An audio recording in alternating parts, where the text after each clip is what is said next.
Assalamualaikum warahmatullahi wabarakatuh. Alhamdulillahirabbil alamin wassalatu wassalamu ala asyrofil anbiya'i wal mursalin sayyidina wa maulana Muhammad wa ala alihi wa sahbihi ajma'in. Amma ba'du. Puji syukur kita panjatkan kepada Allah Subhanahu wa taala di mana pada kesempatan malam hari ini kita masih diberikan rahmat, hidayah, barokah, keimanan dan ketakwaan, kesehatan, sehingga alhamdulillah pada kesempatan yang hari ini kita semua dapat melaksanakan kewajiban kita sebagai seorang muslim, yaitu melaksanakan sholat maghrib secara berjamaah. Tidak lupa salawat dan salam marilah kita sampaikan kepada junjungan kita Nabi besar Nabi Agung Nabi Muhammad Sallallahu Alaihi Wasallam. Semoga kita sebagai umatnya senantiasa menjalankan sunnah-sunnahnya dalam kehidupan kita sehari-hari, sehingga kelak kita mendapatkan syafaatnya di yaumul qiyamah. Amin amin ya rabbal alamin. Kaum muslimin, kaum muslimat, jamaah masjid di hari muhajirin yang dirahmati Allah Subhanahu wa taala. Alhamdulillah pada kesempatan hari ini kita melaksanakan kajian. Alhamdulillah pada kesempatan hari ini guru kita Ustaz Dr. Haji Asmi Ismail sudah ada di tengah-tengah kita, yang insyaallah akan menyampaikan kitab Tarhib dan seperti biasa pula nanti kepada jamaah yang kurang paham apa yang disampaikan oleh guru kita bisa langsung bertanya kepada beliau.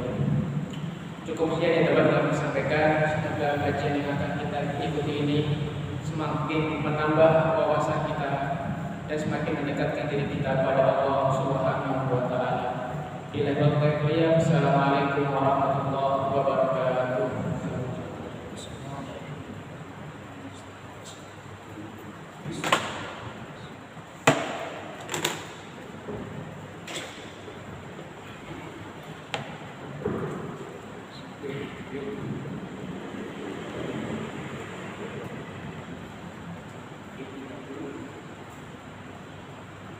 Bismillahirrahmanirrahim. Assalamualaikum warahmatullahi wabarakatuh.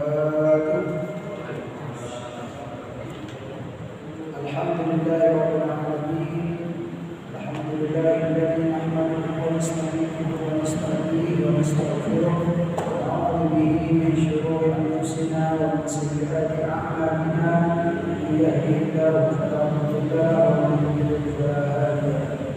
أشهد أن لا إله إلا الله وحده لا شريك له وأشهد أن سيدنا محمدا عبده ورسوله لا نبي بعده. أما بعد,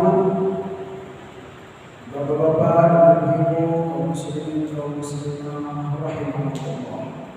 Bersyukur kepada Allah Subhanahu wa taala atas segala nikmat yang diberikannya. Shalawat dan salam semoga selalu disampaikan oleh Allah Subhanahu wa taala Nabi Muhammad Sallallahu Alaihi Wasallam. Selalu berharap dan berdoa kepada Allah semoga amal ibadah yang kita lakukan diterima oleh Allah. Semoga kita diberikan kesehatan, kelapangan rezeki, kemudian jika ada masalah diberi solusi dan jalan keluar oleh Allah Subhanahu wa taala. Amin. Baiklah Bapak Ibu, hari ini kita melanjutkan pembacaan kitab hadis, kitab Tahdhib at-Targhib wa at-Tarhib karangan Al-Imam Ibnu Hajar Al-Asqalani Al-Hafidz Syihabuddin Ahmad bin Ali bin Hajar Al-Asqalani. Perlu kita ingatkan kembali, beliau ini terkenal dengan ulama dalam ilmu hadis. Ibnu Hajar ini terkenal dengan keilmuan, yaitu ilmu hadisnya. Dalam dunia ilmu hadis, Ibnu Hajar ini digelar sebagai Amirul Mukminin fil hadis. Amirul Mukminin itu pemimpin orang mukmin dalam ilmu hadis.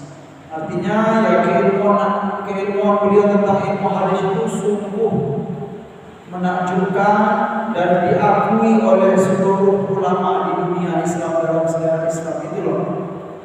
Di antara buku karangan beliau ini yang kita baca ini, yang besar-besarnya yaitu beliau punya buku yang berjudul Fathul Bari.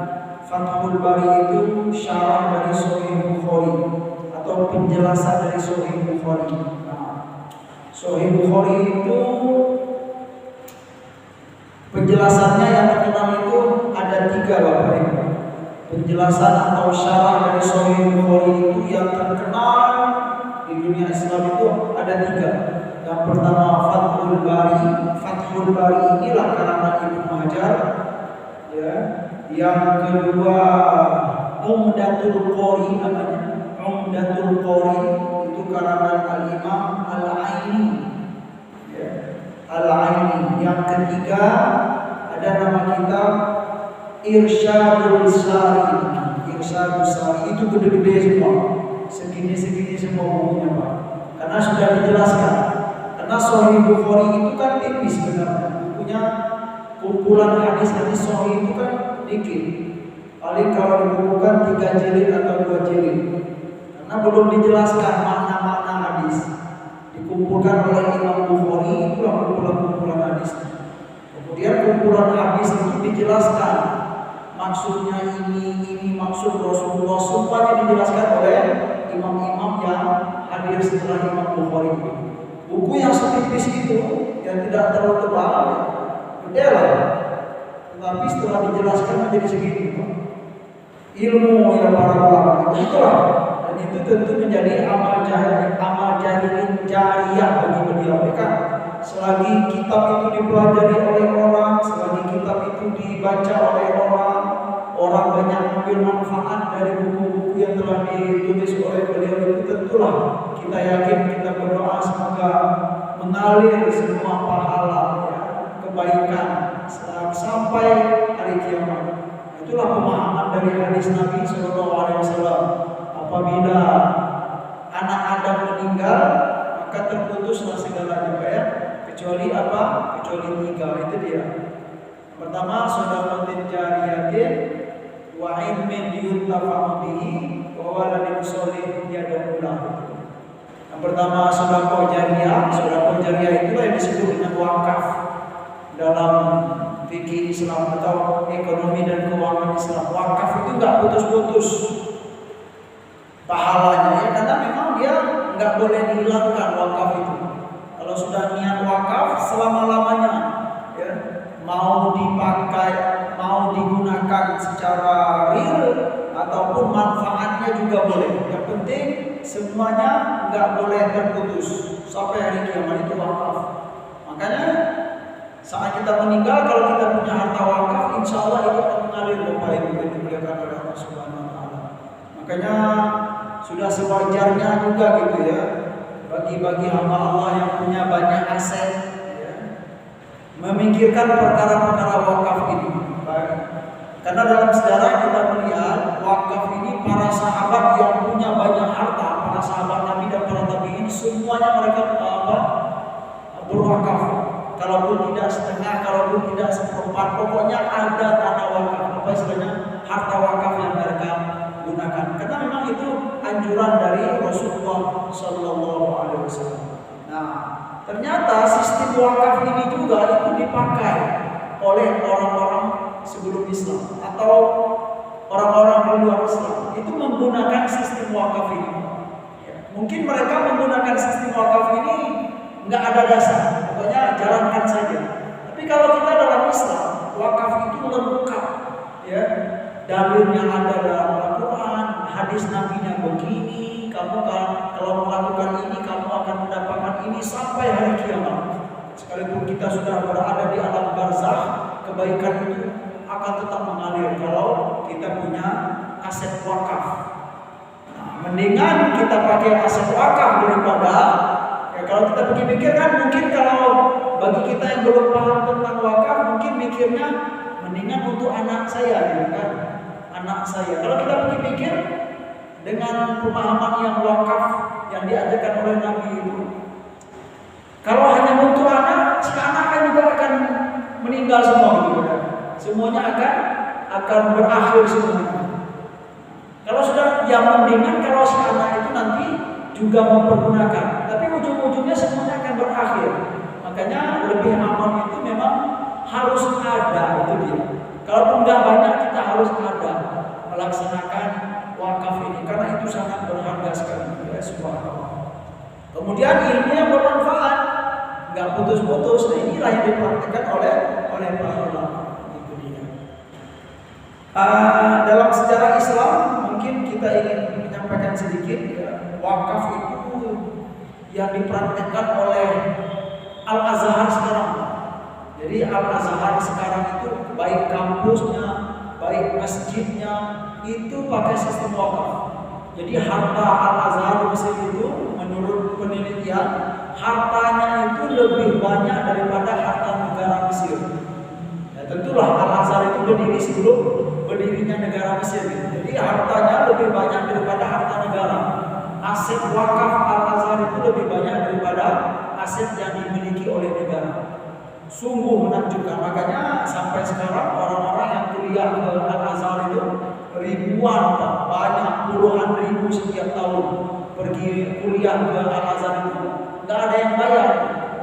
Bayarnya paling bikin kartu saja, Pak. Bikin kartu kuliah, bikin kartu berapa lah. Kalau di kita paling 10.000. Cuma itu kuliah nggak bayar. Pertanyaannya gaji dosennya kemana? Ya itulah dari dana wakaf itu. Bertahun-tahun berapa ribu dosen semuanya pakai dana wakaf, subhanallah. Siapa yang mewakafkan itu? Ya tentulah orang-orang yang soleh. Beruntunglah orang-orang yang mewakafkan aset-aset yang ia miliki. Di antara aset itu adalah karya-karya terbaik kita, ya, ilmu-ilmu yang bermanfaat. Ya begini seperti masjid-masjid ini. Contohnya pembangunan masjid. Siapa yang berperan dalam membangun masjid itu insya Allah dia akan mendapatkan. Selagi masjid itu dipakai oleh orang, insya Allah kebaikan nanti ya akan mengalir semuanya. Itu contoh sederhana dalam ya fadilah wakaf ini. Itulah Ibnu Hajar Al-Asqalani. Baik Bapak Ibu, ini dimuliakan oleh Allah Subhanahu wa taala. Di kesempatan kali ini kita akan membacakan hadis yang ke-118. Berarti di Masjid Ittihadul Muhajirin kita sudah hadis yang ke-118 dari awal sampai sekarang.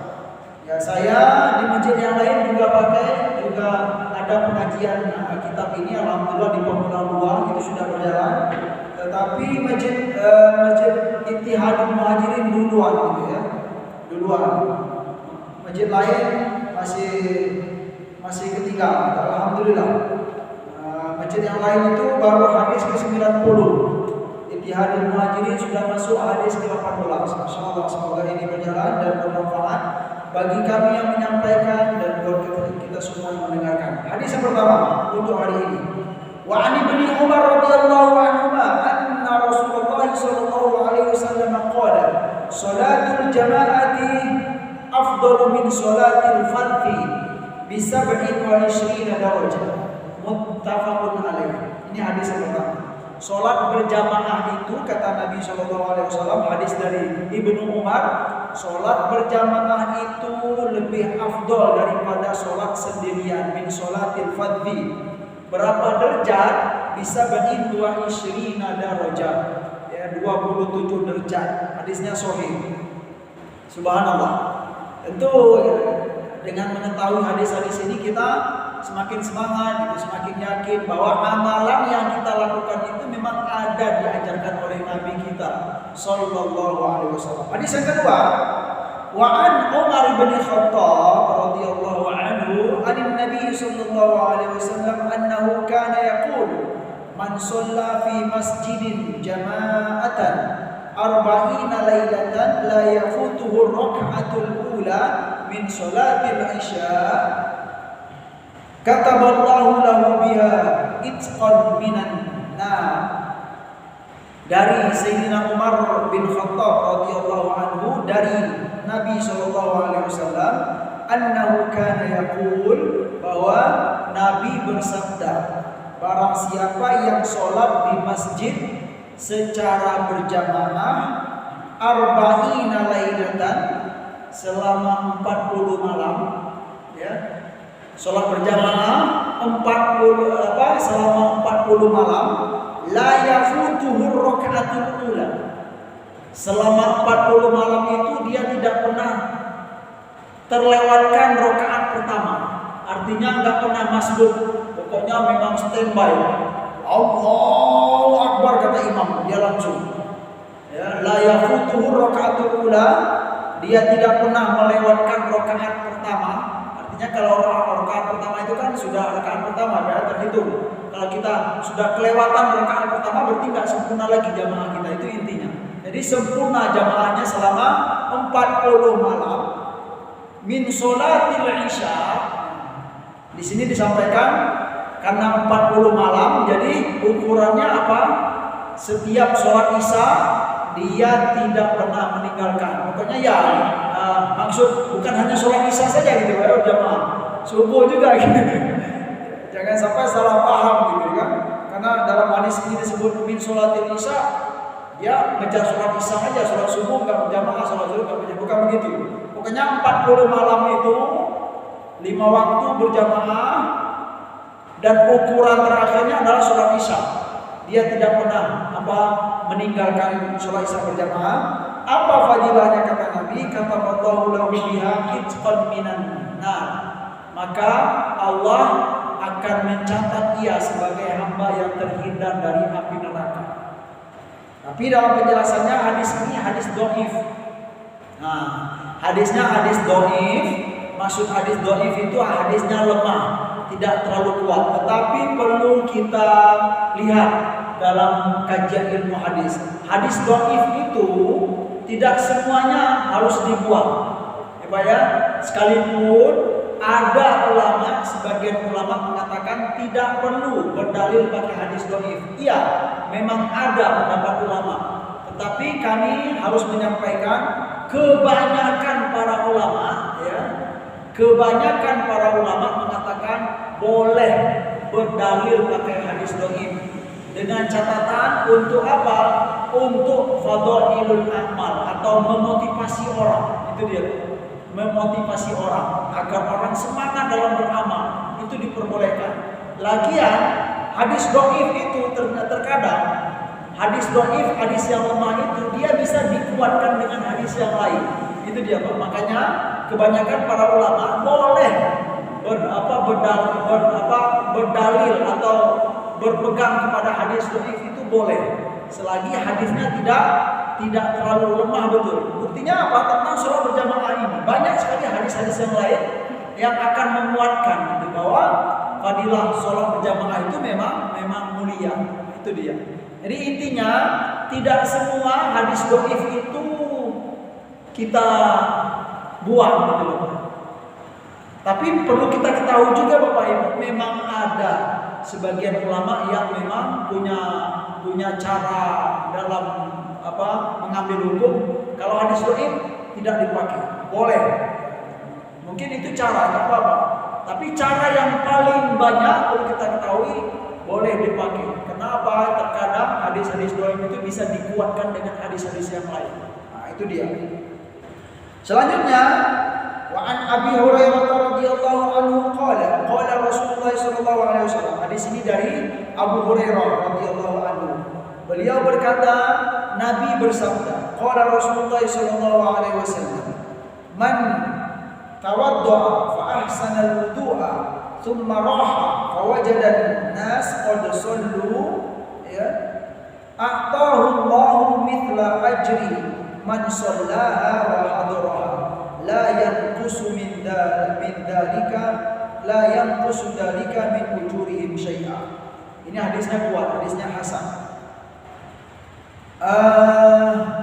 Dari Abu Hurairah radhiyallahu anhu qala, beliau berkata, Nabi bersabda, barang siapa yang berwudu kemudian dia menyempurnakan wudu itu wudunya enggak asal-asalan, memang perhatikan. Bahkan dia dalam wudu itu khusyuk. Ya, karena dalam hadis Nabi setiap anggota tubuh kita yang kena air wudu itu maka berjatuhanlah segala dosa yang diperbuat oleh anggota badan yang kena air wudhu tersebut. Kita cuci wajah, rontok semua kesalahan dan dosa-dosa kecil yang ada di wajah ini. Tangan juga begitu, kaki juga begitu, ya. Dia menyempurnakan wudhu, kemudian dia pergi ke masjid, ya. Tsumma raha wajadan nas qad sallu. Setelah dia pergi, dia mendapatkan manusia telah sholat. Wah, saya sudah mau sholat berjamaah nih, gitu kan. Tetapi orang sudah sholat semua, gitu kan. Qad sallu, gitu kan. Apa yang menjadi fadilahnya? Atahullah mithla ajri man shallaha wa hadara. Allah akan memberi ia pahala seperti orang yang telah sholat berjamaah dan hadir ketika sholat berjamaah tersebut. Kira mulia gak? Ini bagi orang yang terlambat nih, Pak. Terlambat nyampe di masjid, orang sudah sholat. Tetapi niatnya baik, ya pokoknya niat untuk ya menunaikan sholat berjamaah ke masjid. Gak dapat. Yang intinya dalam hadis ini dia gak dapat sholat berjamaah, tapi dia berusaha untuk hadir ke masjid. Allah memberi ia pahala seperti orang yang sholat dan hadir untuk sholat berjamaah tersebut. Subhanallah. Dan itu kata Nabi, la yanqusu dzalika min ujurihim syai'an. Dengan tidak mengurangi pahala-pahala jamaah ya yang telah sholat dan hadir pada sholat berjamaah yang sudah mereka lakukan. Subhanallah. Berarti mulia sekali ya Bapak Ibu, yang dimuliakan oleh Allah Subhanahu wa taala. Baik. Berikutnya yaitu anjuran tentang sholat fil falah. Anjuran at-targhib fi sholati fil falah. Anjuran menunaikan sholat atau melakukan sholat di lapangan yang terbuka, atau kalau di negeri Arab itu di padang pasir, atau kita sedang perjalanan ya, dalam perjalanan kemudian nggak ada lagi perumahan gitu Pak ya, atau kalau bahasa kitanya apa ya, sawangan Pak ya, pokoknya sudah jauh dari keramaian, misalnya pergi ke Sumatera gitu ya, di tengah jalan nggak ada lagi rumah gitu, semuanya hutan atau apa gitu. Ini ada anjuran untuk sholat ketika kita berada di al-falah. Falah itu kalau bahasa itunya, bahasa Arabnya bisa qi, al-qi ya. Sebentar. Ya, qiyun itu adalah lokasi yang jauh dari tempat tinggal orang, nggak ada orang yang melihat kita, itu dia qiyun. Ini kita bacakan hadisnya. Jadi ada memang hadis tentang melakukan sholat di tanah lapang yang tidak ada orang, nggak ada orang lagi ya. An Salman radhiyallahu anhu qala Rasulullah sallallahu alaihi wasallam. Dari Salman radhiyallahu anhu beliau berkata, Rasulullah sallallahu alaihi wasallam bersabda. Apa kata Nabi kita sallallahu alaihi wasallam? Idza kana ar-rajulu bi ardin qiyyin. Apabila seseorang laki-laki atau seorang hamba berada di bumi atau negeri atau tanah qiyyin yang jauh dari keramaian, atau di padang pasir kalau di Arab sana, tak ada orang yang melihat, tapi dia dalam perjalanan. Fahanat as-salat falyatawaddo. Ketika dia berada di tanah itu, datanglah waktu sholat. Kemudian falyatawaddo, dia berwudu ya. Fa in lam yajid ma'an falyatayammam. Kalau dia enggak menemukan air, maka dia bertayamum ya. Fa in aqama shalla ma'ahu malakau. Ini kata Nabi sallallahu alaihi wasallam, hadisnya sahih. Kalau dia setelah berwudu, ini dia sendiri nih Pak ya, di gurun pasir itu dia sendiri, enggak ada orang. Tetapi waktu sholat sudah masuk, kalau ada air dia berwudu, kalau enggak dia bertayamum. Kemudian maka jika ia mendirikan sholatnya qomat ya, sholla ma'ahu malakau, maka kata Nabi ketika dia mau mendirikan sholat tersebut, maka sholatlah bersamanya dua malaikat yang selalu mengiringi dia, sholatlah bersama dia. Ya, itu kalau qomat saja. Kalau qomat saja, Allahu Akbar, dia sendiri. Itu kata Nabi, ketika dia mau sholat itu, dua malaikat yang selalu mengiring dia sholat bersama hamba ini. Wa in adzana wa aqama, dan apabila hamba itu dia azan dahulu, bukan hanya qomat saja, azan sendirian Pak, di tengah padang pasir atau di hutan. Allahu Akbar, karena sudah masuk sholat. Setelah dia azan, dia qomat sendiri. Apa kata Nabi kalau dia melakukan adzan dan qomat? Shalla khalfahu min junudillahi ma la yura tarafahu. Maka akan sholat bersama dia tentara-tentara Allah, yang mana jumlah tentara-tentara Allah tersebut tidak bisa dilihat ujungnya. Kira-kira banyak nggak Pak? Bahasa Nabi ma la yura tarafahu, yang mana tentara-tentara Allah itu makhluk-makhluk Allah yang mulia sholat bersama dia, yang jumlah mereka itu tidak bisa dilihat ujungnya. Banyak sekali sholat bersama dia, hamba yang satu ini. Itu kalau, jadi hadis ini menyampaikan kepada kita keutamaan sholat di tanah lapangan atau di gurun pasir atau di tengah hutan, di mana lokasi itu tidak ada orang yang melihat kita, nggak ada pemukiman, nggak ada ya tempat tinggal orang dan lain-lain semuanya. Artinya negeri yang kosong. Itu fadilah sholat di negeri yang kosong. Subhanallah. Baik, selanjutnya yaitu at-targhib fi sholati subhi wal isya fi jama'atin wa tarhib fi min tarkihima. Anjuran sholat isya dan sholat subuh berjamaah, dan larangan atau ancaman kalau meninggalkan keduanya. Artinya ini yang dianjurkan oleh Nabi, ini yang dilarang oleh Nabi. Ya. Yang dianjurkan oleh Nabi itu sholat subuh dan sholat isya berjamaah. Perjuangkanlah itu. Dan ancaman terhadap orang yang meninggalkan sholat berjamaah, terutama sholat subuh dan sholat isya. Subhanallah. Hadis yang pertama, An Utsman radhiyallahu anhu qala, dari Sayyidina Utsman radhiyallahu anhu, beliau berkata, qala sami'tu Rasulullah sallallahu alaihi wasallam yaqul, aku mendengar Nabi bersabda. Nah, Sayyidina Utsman berkata, aku mendengar Nabi bersabda, man shallal isya fi jama'atin faka'annama qama nisfal lail, wa man shalla subha fi jama'atin faka'annama shallal laila kullahu. Masyaallah. Rawahu Muslim. Hadisnya sahih.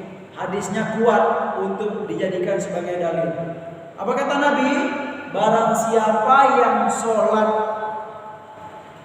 isya berjamaah, maka seolah-olah dia telah sholat setengah malam. Ini fadilah sholat isya berjamaah. Dia telah mendirikan sholat qiyamul lail setengah malam. Setengah malam itu gimana Pak? Dari jam 12 sampai pagi, begitulah. Atau ya, pokoknya begitu bahasa Nabi, nisfal lail. Barang siapa yang sholat berjamaah sholat isya, maka nilainya sama seperti qiyamul lail setengah malam. Kita di bulan Ramadan aja jarang setengah malam ya. Ini hanya isya saja fadilahnya sama dengan qiyamul lail setengah malam. Subhanallah. Wa man shalla subha fi jama'atin, dan barang siapa yang sholat subuh berjamaah, maka fadilahnya, keutamaannya sama seperti sholat semalam penuh. Masya Allah. Sama seperti sholat qiyamul lail semalam penuh. Kapan itu Pak? Kalau malam penuh itu ya kita taruhlah dari sholat isya, setelah sholat isya sampai sebelum fajar, itu fadilah sholat subuh. Sholat subuh berjamaah itu fadilahnya sama sholat qiyamul lail sepenuh malam. Subhanallah.